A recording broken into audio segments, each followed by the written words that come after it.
Yung mga kasabog, no, unboxing for today. Bali, shoutout muna tayo, no, kung saan galing yung mga hot items natin, mga parikoy. Alright. Sige, unahin na natin to. Yan, dagupan, no. Yan. Shoutout kay Boss Mel dyan, no. Bali, pasadya yung mga yan, lahat, no. May previous lang siya niyan. Medyo matinding yan. Alright.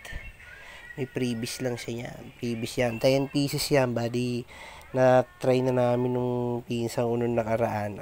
Mahirap ismunin itong mga ganito. Ang ting-ting sa tenga, makaringting. Alright, yung pasadya yun. Toto, yan, yan. Giant whistle bomb. May dagupan mid.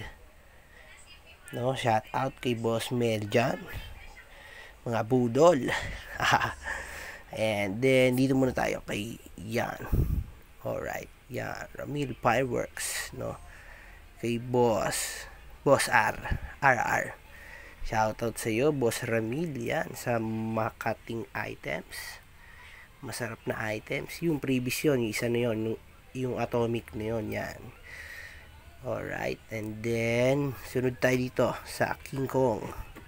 King Kong Arco, yan. Galing to kay Boss si Pyro, no. Pyro Laika ata yun, Lalia Laika, yan. May previous siya sa akin nito, yan. Tsaka yung dalawang Phoenix Thunder ata yan, isang regular plapla. Then yung Conde whistle bomb, no, galing din sa kanya, no. Mga budol talaga yung mga yan. Shoutout sa iyo, boss. And then ayan, Starlight whistle bomb, Shopee lang yan sa mga tingin-tingin lang, no. And then dito, yan, hot items.